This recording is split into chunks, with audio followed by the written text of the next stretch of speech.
बिस्मिल्लाहिर्रहमानिर्रहीम अस्सलाम वालेकुम। आप देख रहे हैं हार्ड व्यूज़ में आपका मेज़बान मोहम्मद अरसलान फ़ारूक। आज मेरे साथ मौजूद हैं अली नवाज़ अवान साहब, जो कि पाकिस्तान तहरीक इंसाफ के सीनियर रहनुमा हैं। सर, बहुत शुक्रिया आपका, आपने खुसूसी तौर पर मुझे वक्त दिया। सर, गुजारिश ये है कि जनरल आसिम मुनीर साहब आर्मी चीफ अपॉइंट हो चुके हैं, जनरल साहिर शमशाद मिर्ज़ा साहब chairman joint chief of staff committee appoint हो चुके हैं। बड़ी खुशाइन बात है, आप लोगों ने भी समरी पर बिलाखिर सदर पाकिस्तान के ज़रिए से दस्तखत करवा दिए। मेरा सवाल आपसे यह है कि जनरल कमर जावेद बाजवा साहब के साथ आपका वक्त कैसा गुजरा, उनके दौर को आप कैसा दौर देखते हैं?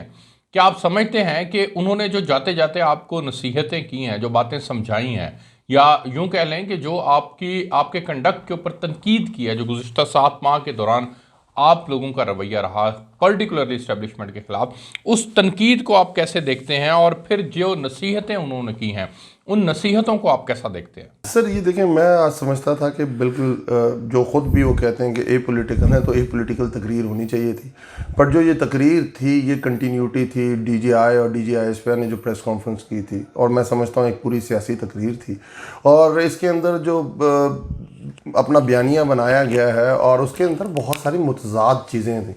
आपने सकूते ढाका की बात की, अगर उससे पहले देखें तो पहले किसकी रजीम थी? कायद-ए-आज़म तो 48 में फौत हो गए थे, लियाकत अली खां 51 में हो गए थे, फातिमा जिन्ना के ऊपर 2 साल की इशाअत के ऊपर कोई वो पब्लिक एड्रेसेस नहीं कर सकती थी, और जो फिर उसके बाद जो इलेक्शन होता है फातिमा जिन्ना के साथ होता है वो भी आपके साथ है, और उसके बाद अयूब खान और देन याया, और मुझे बता दें कहा गया कि ये पॉलिटिकल फेलियर था। उसके बाद कहा गया जी बयानिया झूठा था। आप खुद नेशनल सिक्योरिटी कमेटी का हिस्सा थे, उस नेशनल सिक्योरिटी में एक दफ़ा नहीं, 2 दफ़ा नहीं, 3 दफ़ा ये बात की कि साइफ़र था, साइफ़र आया था, साइफ़र के अंदर सख्त ज़बान इस्तेमाल की गई थी। आपने खुद माना कि साइफ़र की जो ज़बान है उससे मुदाखलत थी, जिसकी बेस के ऊपर उसको डिमाश किया गया था। आज आपने कहा कि वो बयानिया झूठा था। ये मसला हमारे साथ रहा है कि हमारी कौम को हमेशा जब जाओलक था तो जहाद फी सबिलिल्लाह के नाम पे फ़ौरन ब्लेसिंग के तहत हमें पूरे अफ़गानिस्तान 2 हमारी नस्लों को झोंक दिया गया। उसके बाद आप मुशर्रफ आते हैं और वो मॉडर्न अलाइनमेंट की तरफ चले जाते हैं और हमें वॉर ऑन टेरर का हिस्सा बना देते हैं। जब खुद आर्मिटेज अपनी किताब में लिखता है और कहता है कि मैंने उनको कहा कि जब मैंने बात करनी थी 9/11 के बाद कि मैं इतने पॉइंट्स रखूंगा तो मुझे उम्मीद है उसमें से वो आधे मान लेंगे, तो मेरी फ़र्स्ट कॉल के ऊपर वो सारी बातें मान गए। 80,000 पाकिस्तानी शहीद हुआ। पाकिस्तान के अंदर 374 ड्रोन अटैक हुए, $150 अरब का पाकिस्तान की इकॉनमी को नुकसान पहुंचा। और आप खुद कहते हैं कि हमने इस फरवरी में सोच लिया था कि हम पॉलिटिकल रोल अपना ख़त्म कर देंगे। डीजीआई कहता है हमने पिछले साल ये सोच लिया था। मुझे अच्छी तरह याद है कि जो अयूब खान साहब गए थे तो उस वक्त भी इसी तरह के बयान आते थे कि अब हमने अपने सियासत में अपना रोल ख़त्म कर दिया हुआ है। आपको याद होगा जब जनरल कियानी साहब जा रहे थे, उन्होंने कहा था कि हमने स्ट्रिक्टली इंस्टीट्यूशन ने फैसला कर लिया कि हम नॉन पॉलिटिकल रहेंगे। अभी 2 महीने पहले सिंध के कामरान टिसोरी साहब को गवर्नर लगाया गया। ना वो एमकेएम की चॉइस थी, ना वो पीपल्स पार्टी की चॉइस थी, तो चॉइस किसकी थी? तो मेरा ख्याल है कि जाते हुए अगर वो एक नॉन पॉलिटिकल अपनी स्पीच रहते और रखते तो ज़्यादा बेहतर होता। और देखिए माजी में जो हुआ हमें पीछे छोड़ के पाकिस्तान का सोचना चाहिए। पाकिस्तान आगे कैसे चल सकता है? क्या पाकिस्तान इस वक्त चल सकता है?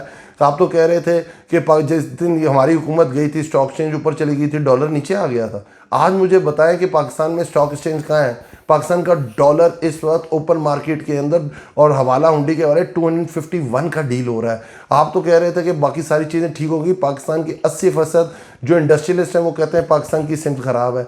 पाकिस्तान की जो फॉरेन पॉलिसी कोई पाकिस्तान को मिलने को तैयार नहीं है। हमारे जो मार्को पोलो वज़ीर आज़म हैं वो रात को जो भी उनके ख्वाब में कोई हेड ऑफ़ द स्टेट आता है, सुबह अपना 737 बुक करते हैं और उससे मिलने चले जाते हैं।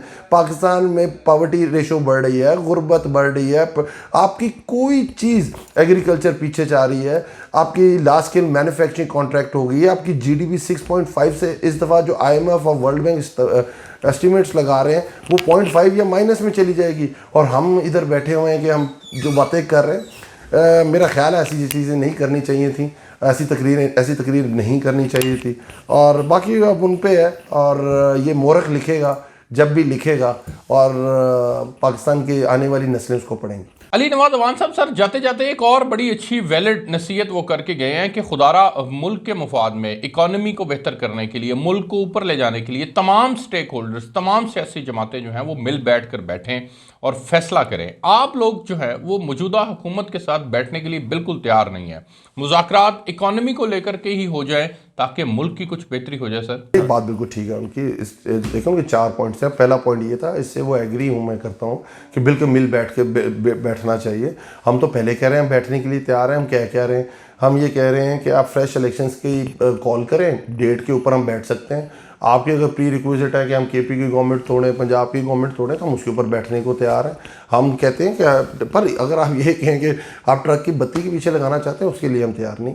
अली नवाज अवान साहब, ये बताइएगा कि कल आपका प्लान क्या है? अब तो अपॉइंटमेंट भी हो चुकी है, तो क्या आप लोग कल जलसा करके बात ख़त्म कर देंगे या फिर एक धरना दिया जाएगा? हमारी इतलात तो ये थी कि आप लोग जो हैं वो धरना देने जा रहे हैं, तो आपके पास क्या इन्फॉर्मेशन है? तैयारी कैसी है आपकी?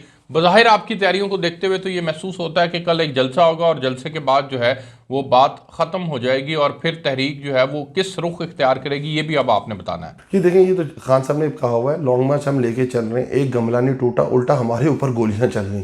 खान साहब को गोलियां लगी 4, आपके सामने हमारे चट्ठा को 2 स्टमक के अंदर से 2 गोलियां लगी, एक बंदे की डेथ हो गई, खान साहब के गार्ड को पूरी 8 गोलियां लगी।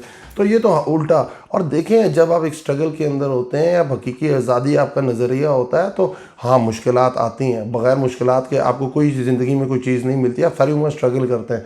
हम इन सारी चीज़ों का ख़ास ख्याल रख के ये लॉन्ग मार्च हमने कॉल की थी। और जो धरने की बात है, वो खान साहब अपना लाइमल 26 तारीख को फैज़ाबाद के मुकाम पे गए। अली नवाज अवान साहब, आपको वजारत दाखिला की जानिब से मुतअद्दिद मरतबा इंटीमेशंस दिए जा चुके हैं। असद उमर साहब को ऑफिशियली बता दिया गया है कि दहशत गर्दी का ख़तरा मौजूद है। हमने वज़ीराबाद के अंदर देख भी लिया, एक तरह की दहशत गर्दी थी वो भी। तो इमरान खान साहब की भी जान को ख़तरा है। आप लोग बाकायदा उनके लिए हेलीपैड की दरख्वास्त कर रहे हैं, वो भी आप लोगों को अभी तक वो नहीं मिल सकी। तो क्यों करके ये तमाम प्रैक्टिस अब की जा रही है? क्यों करके आवाम के जानो माल का तहफ़्फ़ुज़ यकीनी नहीं बनाया जा रहा? अब ये तमाम एक्टिविटी, आवाम को सड़कों पर रखना, ख़ुद भी सड़कों पर रहना, ये अपने और अपनी आवाम को जो है वो मुश्किल में डालने के मुतरादिफ नहीं है? ये तो पहले सबसे पहले वो साबित करें कि वो नाअहल है। वो साबित कर रहे हैं कि वो पाकिस्तान की किसी आम शहरी को या किसी बहुत सबसे पॉपुलर लीडर को सिक्योरिटी नहीं दे सकते। वो ये साबित कर रहे हैं कि वाकई वो सिर्फ 26 किलोमीटर के वज़ीर दाखिला है और वो माउथवूस है किसी और का। अगर किसी बंदा घर में डर के बैठ जाए, तो फिर तो ये तो गोरे का कॉलोनियलिज्म इसी तरह चलता था।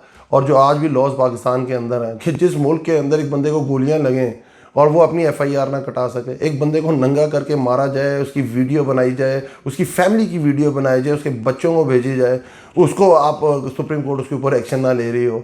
अरशद शरीफ मीडिया का उसको पहले कहते हैं फेक आइडेंटिटी के तहत मार दिया गया, फिर कहते हैं कि नहीं जी उसके पीछे कोई माफिया था, कभी कुछ कहते हैं। और आप ये देखें, उसकी माँ ने स्ट्रेट अवे बात की है, उसको इंसाफ नहीं मिल रहा। उसके ऊपर हमारी जुडिशरी, हमारा इंसाफ का निज़ाम हरकत में नहीं आ रहा, हमारे इदारे हरकत में नहीं आ रहे।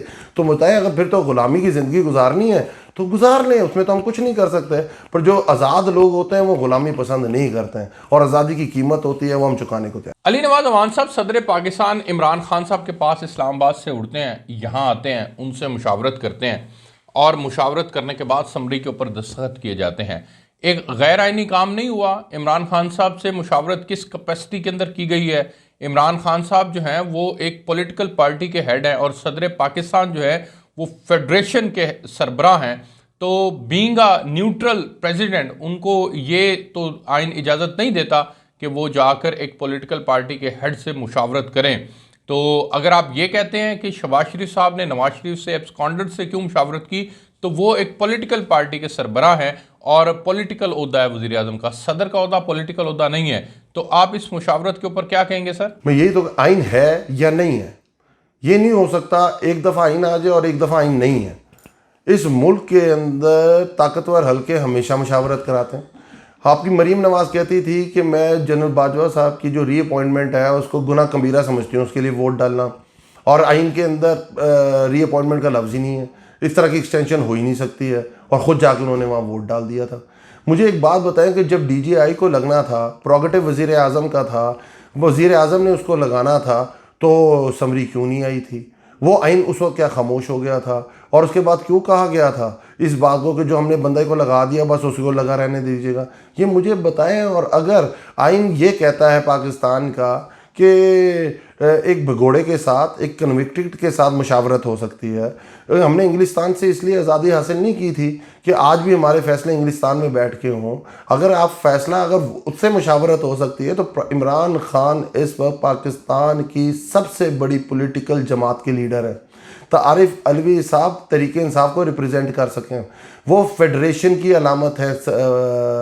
आरिफ अलवी साहब, आरिफ अलवी साहब अगर समझते हैं उनको मुशावरत करनी चाहिए इमरान खान साहब से, इमरान खान समझते हैं उनसे करनी चाहिए तो बिल्कुल करनी चाहिए।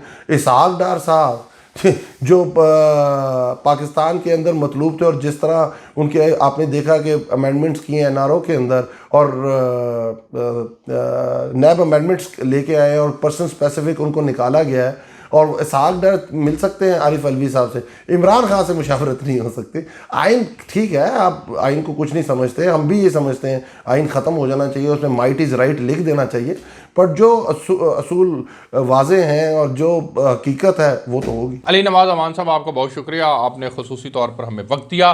नाज़रीन, आपने प्रोग्राम देखा, अपने फीडबैक से हमें आगाह कीजिएगा। इजाज़त दीजिए, अल्लाह हाफ़िज़।